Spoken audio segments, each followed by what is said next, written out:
हरे कृष्ण। इसमें बहुत से प्रसंग है, जैसे सूर्य का तत्व, वेदों का प्राकट्य, ब्रह्मा जी द्वारा सूर्यदेव की स्तुति और सृष्टि रचना का आरंभ। ये सब चीज़ें हम आप सुनेंगे आज। कौष्टकी बोले, कौष्टकी एक ऋषि है, द्विज श्रेष्ठ, आपने मनमंतरों की स्थिति का भली भांति वर्णन किया और मैंने क्रमशः विस्तार पूर्वक उसे सुना। आप राजाओं का संपूर्ण वंश, जिसके आदि ब्रह्मा जी है, मैं सुनना चाहता हूँ। आप उसका यथावत वर्णन कीजिए। मार्कंडेय जी ने कहा, वत्स, प्रजापति ब्रह्मा जी के आदि बनाकर जिसकी प्रवृत्ति हुई है तथा जो संपूर्ण जगत का मूल कारण है, उस राजवंश का तथा उसमें प्रकट हुए राजाओं के चरित्र का वर्णन सुनो। जिस वंश में मनु, इक्ष्वाकु, अनरण्य, भागीरथ तथा अन्य सैकड़ों राजा जिन्होंने पृथ्वी का पालन किया था, उत्पन्न हुए थे। ये सभी धर्मज्ञ, यज्ञकर्ता, शूरवीर तथा परम तत्व के ज्ञाता थे। ऐसे वंशों का वर्णन सुनकर मनुष्य समस्त पापों से छूट जाता है। पूर्व काल में प्रजापति ब्रह्मा ने नाना प्रकार की प्रजा को उत्पन्न करने की इच्छा लेकर दाहिने अंगूठे से दक्ष को उत्पन्न किया और बाएं अंगूठे से उनकी पत्नी को प्रकट किया। दक्ष के अदिति नाम की एक सुंदरी कन्या उत्पन्न हुई, जिसके गर्भ से कश्यप ने भगवान सूर्य को जन्म दिया। कौष्टकी ने पूछा, भगवान, मैं भगवान सूर्य के यथार्थ स्वरूप का वर्णन सुनना चाहता हूँ। ये किस प्रकार कश्यप जी के पुत्र हुए, कश्यप और अदिति के कैसे उनकी आराधना की, उनके यहाँ अवतीर्ण हुए भगवान सूर्य का कैसा प्रभाव था, ये सब बातें यथार्थ रूप में बताइए। मार्कंडेय जी बोले, ब्राह्मण, पहले यह संपूर्ण लोक प्रभा और प्रकाश से रहित था। चारों ओर घोर अंधकार घेरा डाले हुए थे। उस समय परम कल्याण, परम कारण स्वरूप एक अविनाशी एवं बृहत अखंड अंड प्रकट हुआ। इसके भीतर सबके प्रपितामह, जगत के स्वामी, लोक सृष्टा, कमल जोनी साक्षात ब्रह्मा जी विराजमान थे। उन्होंने उस अंडा का भेदन किया। महामुने, उन ब्रह्मा जी ने मुख से ओम और महान शब्द प्रकट किया। ओम, यह महान शब्द प्रकट हुआ। उससे पहले भू, फिर भुव, तदंतर सौ, ये तीन बाहृतियाँ उत्पन्न हुई, जो भगवान सूर्य का स्वरूप है। ओम, इस स्वरूप से सूर्यदेव का अत्यंत सूक्ष्म रूप प्रकट हुआ। उससे मोह, यह स्थूल रूप हुआ। फिर उसमें जन, यह स्थूलतर रूप उत्पन्न हुआ। उससे तप और तप से सत्य प्रकट हुआ।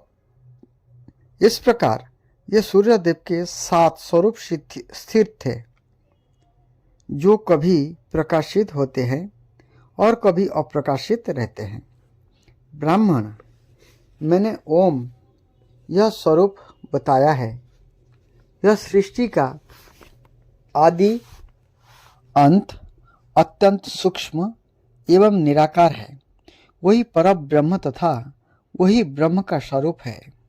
उक्त अंड का भेदन होने पर अव्यक्त जन्म ब्रह्मा जी के प्रथम मुख से ऋचाएं प्रकट हुई। उनका वर्णन जपा कुसुम के समान था। ये सब तेजमयी, एक दूसरे से पृथक तथा रजोमय रूप धारण करने वाली थी। तत्पश्चात ब्रह्मा जी के दक्षिण मुख से यजुर्वेद मंत्र, अबाध रूप से प्रकट हुए। जैसा सुवर्ण का रंग होता है वैसा ही उनका भी था। ये भी एक दूसरे से पृथक पृथक थे। फिर परमेष्टि ब्रह्मा के पश्चिम मुख से सामवेद के छंद प्रकट हुए। संपूर्ण अथर्ववेद, जिसका रंग भ्रमर और कज्जल राशि के समान काला था तथा जिसमें अभिचार एवं शांति कर्म के प्रयोग है, ब्रह्मा जी के उत्तर मुख से प्रकट हुआ। उसमें मुख सुखमय शतगुण तथा तमोगुणी की प्रधानता है। वह घोर और सौम्य रूप है। ऋग्वेद में रजोगुण की, यजुर्वेद में शतगुण की, सामवेद में तमोगुण की तथा अथर्ववेद में तमोगुण की एवं शतगुण की प्रधानता है। ये चारों वेद अनुपम तेज से दे दीप्तमान होकर पहले की ही भांति पृथक पृथक स्थित है। तत्पश्चात यह प्रथम तेज जो ओम के नाम से पुकारा जाता है, अपने स्वभाव से प्रकार हुए ऋग्वेदमय तेज को व्यक्त करके स्थित हुआ।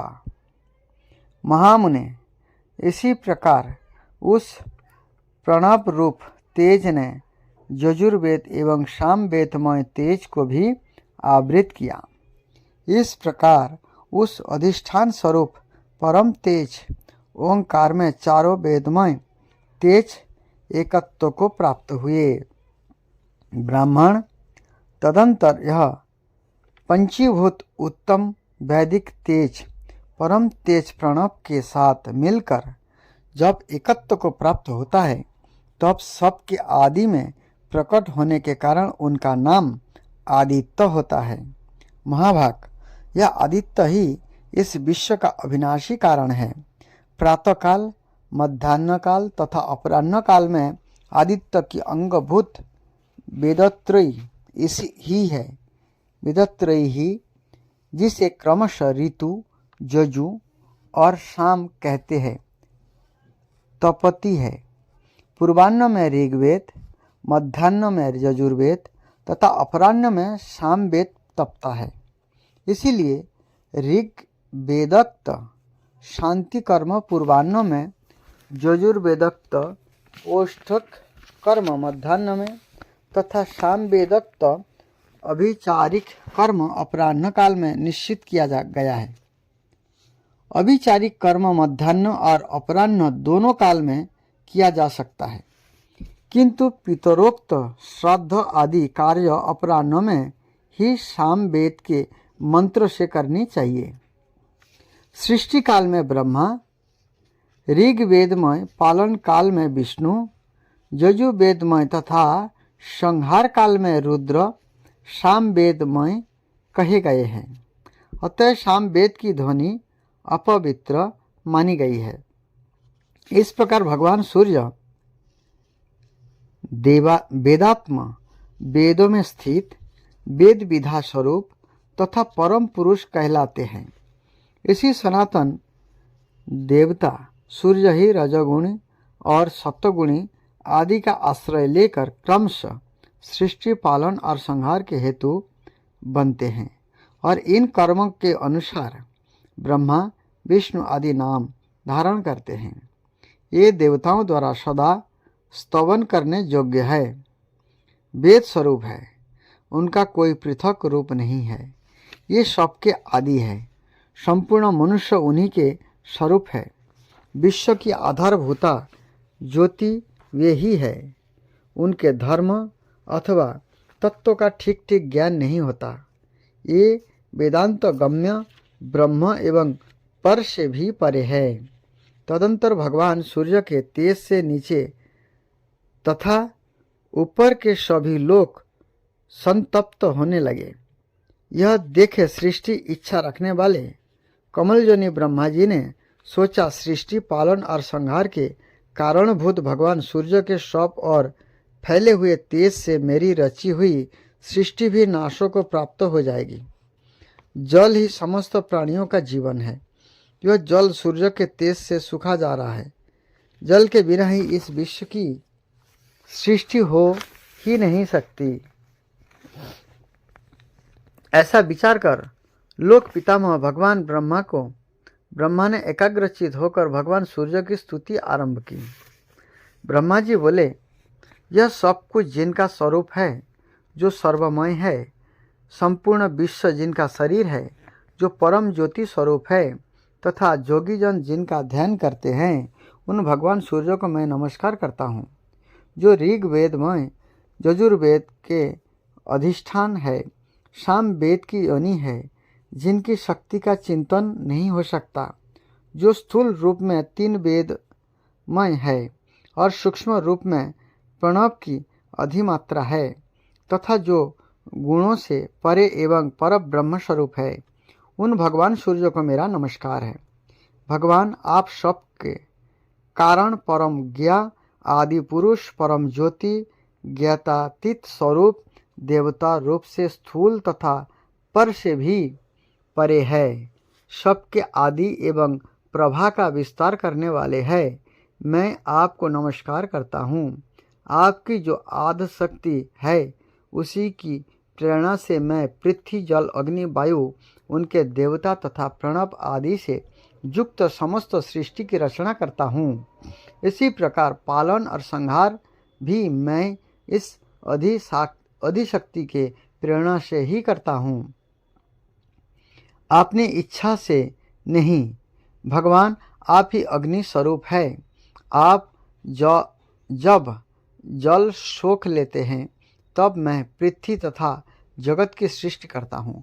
आप ही सर्वव्यापी एवं आकाश स्वरूप है, तथा आप ही इस पंचभौतिक जगत का पूर्ण रूप से पालन करते हैं।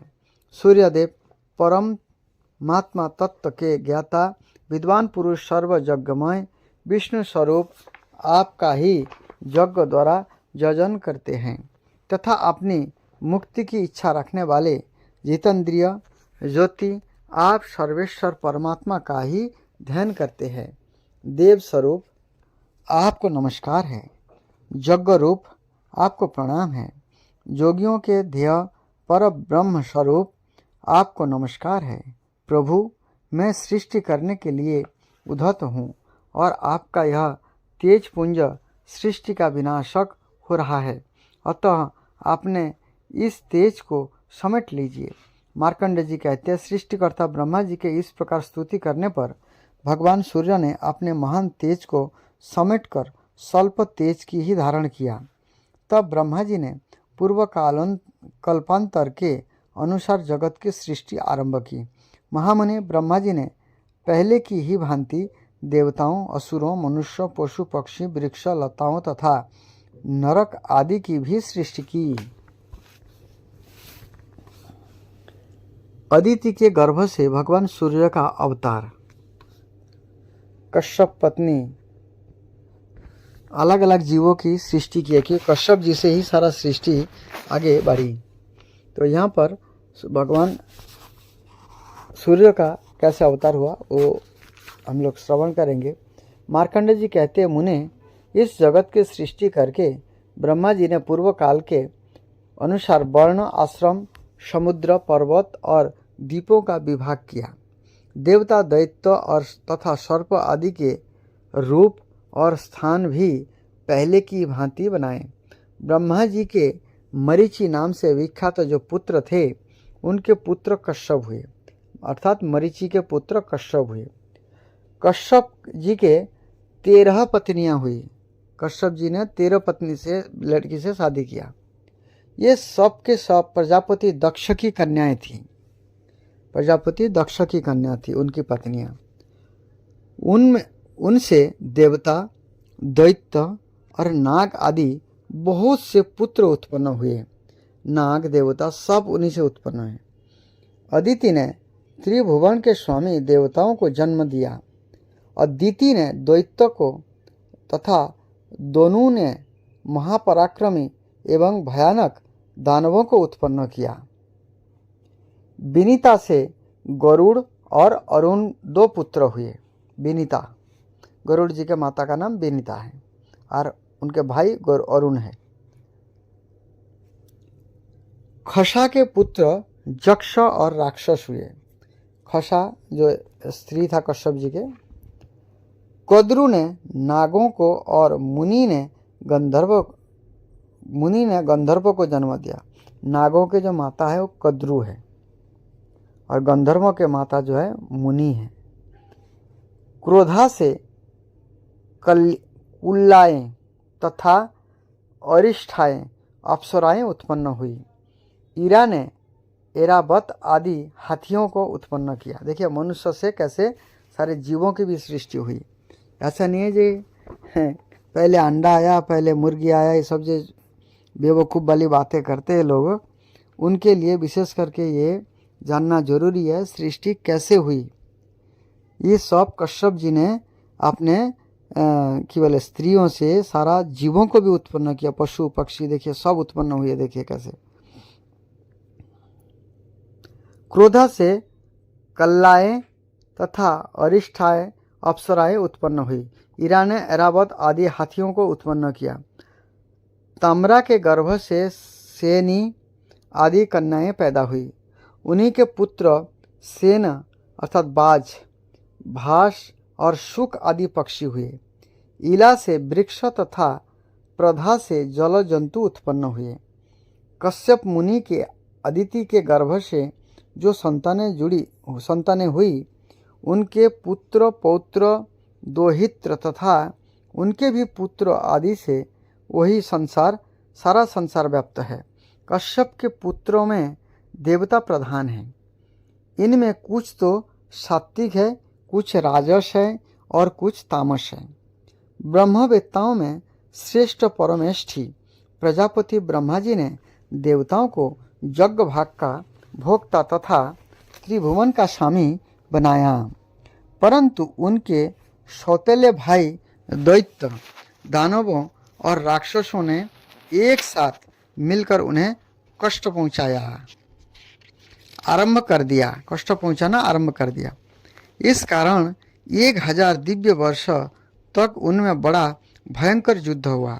अंत में देवता पराजित हुए और बलवान दैत्य तथा दानवों को विजय प्राप्त हुआ। अपने पुत्रों को दैत्य दानवों के द्वारा पराजित एवं त्रिभुवन के राज्याधिकार से वंचित तथा उनका यज्ञभाग छीन गया देखकर माता अदिति अत्यंत शोक से पीड़ित हो गई। उन्होंने भगवान सूर्य की आराधना के लिए महान यज्ञ आरंभ किया। ये नियमित आहार करती हुई कठोर नियमों का पालन और आकाश में स्थित तेज राशि भगवान सूर्य का स्तवन करने लगी। अदिति बोली, भगवान आप अत्यंत सूक्ष्म सुनहरी आभा से युक्त दिव्य शरीर धारण करते हैं, आपको नमस्कार है। आप तेज स्वरूप, तेजस्वियों के ईश्वर, तेज के आधार एवं सनातन पुरुष हैं। आपको प्रणाम है। गोपते, आप जगत का उपकार करने के लिए जब अपनी किरणों से पृथ्वी का जल ग्रहण करते हैं, उस समय आपका जो तीव्र रूप प्रकट होता है उसे मैं नमस्कार करता हूँ। 8 महीनों तक सोममय रस को ग्रहण करने के लिए आप जो अत्यंत तीव्र रूप धारण करते हैं उसे मैं प्रणाम करती हूँ। भास्कर, इसी संपूर्ण रस को बरसाने के लिए जब आप छोड़ने को उद्यत होते हैं, उस समय आपका जो तृप्ति कारक मेघ रूप प्रकट होता है उसको मेरा नमस्कार है। इस प्रकार जल की वर्षा से उत्पन्न हुए सब प्रकार के अन्नों को पचाने के लिए आप जो भास्कर रूप धारण करते हैं, मैं उनको प्रणाम करती हूँ। तरुणे, जड़हन धान की वृद्धि के लिए जो आप पाला गिराने आदि के कारण अत्यंत शीतल रूप धारण करते हैं, उसको मेरा नमस्कार है। सूर्यदेव, बसंत ऋतु में जो आपका सौम्य रूप प्रकट होता है, जिसमें ना अधिक गर्मी होती है ना अधिक सर्दी, उसे मेरा बारंबार नमस्कार है। जो संपूर्ण देवताओं तथा पितरों के तृप्त करने वाले हैं और अनाज की पकाने वाला है, आपको उस स्वरूप को नमस्कार है। जो रूप लताओं और पृथ्वी का एकमात्र जीवनदाता तथा अमृतमय है, जिस देवता और पितर पान करते हैं। आपके उस सोम रूप को नमस्कार है। आपका यह विश्वमय स्वरूप ताप एवं तृप्ति प्रदान करने वाले अग्नि और सोम के द्वारा व्याप्त है। आपको नमस्कार है। विभावशो, आपका जो रूप ऋक, यजु तथा साम तेज के एकता से एक विश्व को तापका तथा अदेवत्रयी स्वरूप है, मेरा उसको प्रणाम है। तथा जो उससे भी उत्कृष्ट रूप है, जिसे ओम कहकर पुकारा जाता है, जो अस्थूल, अनंत और निर्मल है, उस सदात्मा को नमस्कार है। इस प्रकार देवी अदिति नियम पूर्वक रहकर दिन रात सूर्य की स्तुति करने लगी। उनकी आराधना की इच्छा से प्रतिदिन निराहार ही रहती थी। तदंतर बहुत समय व्यतीत करने पर भगवान सूर्य ने दक्ष कन्या अदिति को आकाश में प्रत्यक्ष दर्शन दिया। अदिति ने देखा, आकाश से पृथ्वी तक तेज का एक महान पुंज स्थित है। उद्दीप्त जलाओं के कारण उसकी ओर देखना कठिन हो रहा है। उन्होंने देखकर देवी अदिति को बड़ी भय हुआ। ये बोली, गोपते, आप मुझ पर प्रसन्न हो। मैं पहले आकाश में आपकी जिस प्रकार देखती थी, ऐसे आज नहीं देख पाती। इस समय यहाँ भूतल पर मुझे केवल तेज का समुदाय दिखाई दे रहे हैं। दिवाकर, मुझ पर कृपा कीजिए, जिससे आपके रूप का दर्शन कर सकूं। भक्त वत्सल प्रभु, मैं आपके भक्त हूँ। आप मेरे पुत्र की रक्षा कीजिए। आप ही ब्रह्मा होकर इस विश्व की सृष्टि करते हैं। आप ही पालन करने के लिए उद्धत होकर इसकी रक्षा करते हैं तथा अंत में यह सब कुछ आप में ही लीन होता है। संपूर्ण लोक में आपके सिवा दूसरी कोई गति नहीं है। आप ही ब्रह्मा, विष्णु, शिव, इंद्र, कुबेर, जम, वरुण, वायु, चंद्रमा, अग्नि, आकाश, पर्वत और समुद्र है। आपका तेज सबका आत्मा है। आपकी क्या स्तुति की जाए। यज्ञेश्वर, प्रतिदिन अपने कर्मों में लगे हुए ब्राह्मण भांति भांति पदों से आपकी स्तुति करते हुए यजन करते हैं। जिन्होंने अपने चित्त के वश में कर लिया है, ये योगनिष्ठ पुरुष योग मार्ग से आपका ही ध्यान करते हुए परम पद को प्राप्त होता है। आप विश्व को ताप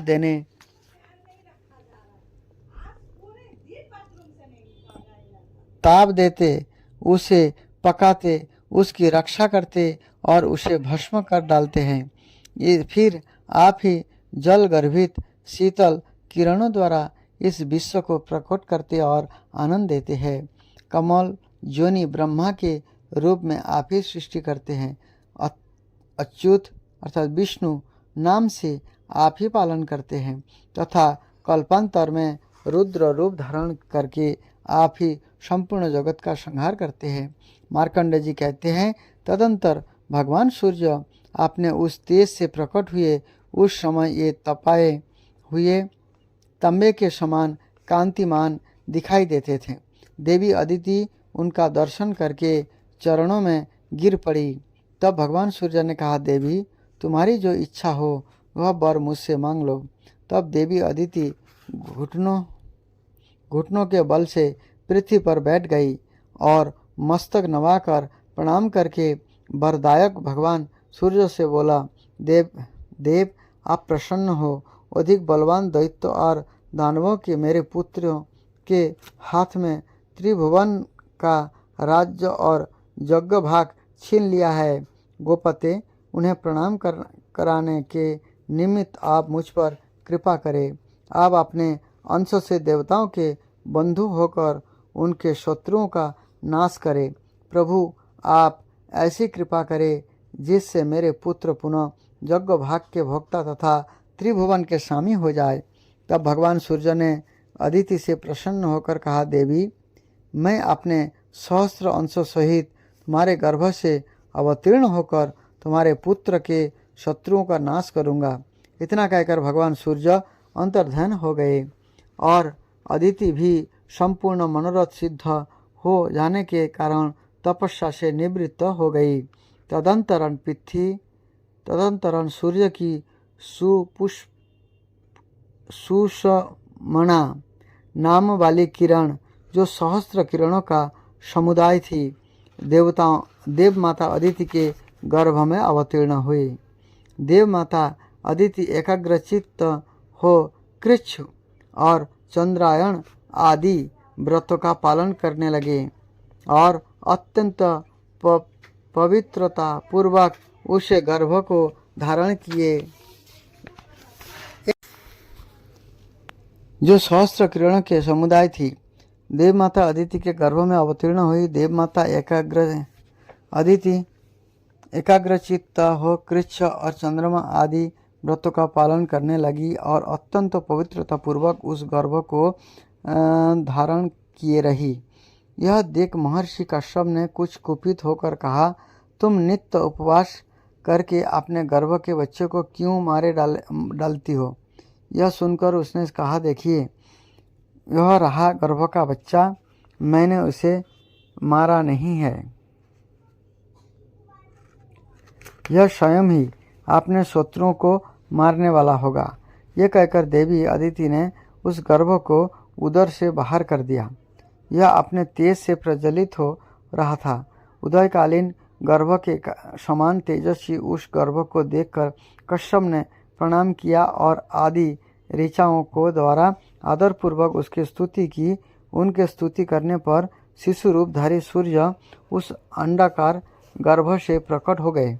उनके शरीर की कांति कमल पत्र के समान श्याम थी।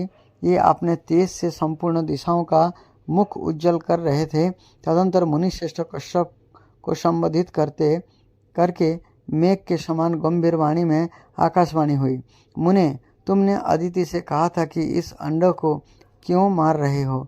उस समय तुमने मारितम अंडम का उच्चारण किया था, इसलिए तुम्हारा यह पुत्र मार्तंड के नाम से विख्यात होगा और शक्तिशाली होकर सूर्य के अधिकार का पालन करेगा। इतना ही नहीं, यह यज्ञ भाग का अपहरण करने वाले देव शत्रु असुरों का संहार भी करेगा। यह आकाशवाणी सुनकर देवताओं को बड़ा हर्ष हुआ और दानव बलहीन हो गया। तब इंद्र ने दैत्य को युद्ध के लिए ललकारा। दानव भी उनका सामना करने के लिए आ पहुँचे। फिर तो देवताओं का असुरों के साथ घोर संग्राम हुआ। उनके अस्त्र शस्त्रों की चमक से तीनों लोकों में प्रकाश छा गया। उस युद्ध में भगवान सूर्य की क्रूर दृष्टि पड़ने तथा उनके तेज से दग्ध होने के कारण सब असुर जलकर भस्म हो गए। अब तो देवताओं के हर्ष की सीमा न रही। उन्होंने तेज के उत्पत्ति स्थान भगवान सूर्य और आदिति का स्तवन किया। तब पूर्ववत अपने अधिकार और यज्ञ के भाग प्राप्त हो गए। भगवान सूर्य भी अपने अधिकार का पालन करने लगे। ये नीचे और ऊपर फैली हुई किरणों के कारण कदम्ब पुष्प के समान सुशोभित हो रहे थे। उनका मंडल गोलाकार अग्नि पिंड के समान है। तदंतर भगवान सूर्य को प्रसन्न करके प्रजापति विश्वकर्मा ने विनय पूर्वक अपनी संज्ञा नाम की कन्या उनको विवाह कर दिया सूर्यदेव के साथ। जो विश्वकर्मा की पुत्री संज्ञा थी, वो सूर्यदेव को विवाह किया। विवस्वान ने संज्ञा के गर्भ से वैवत्स मनु का जन्म हुआ। वैवत्स मनु की विशेष कथा पहले ही बताई जा चुकी है। तो सूर्यदेव के जो पुत्र है उसे वैवत्स मनु जो इसी मनवंतर का जो है मनवंतर चला रहे हैं। इस मनवंतर के स्वामी है, 7वां मनवंतर है, जो विवस्वान के पुत्र हैं। आगे का कथा आगे बताएंगे। हरे कृष्णा।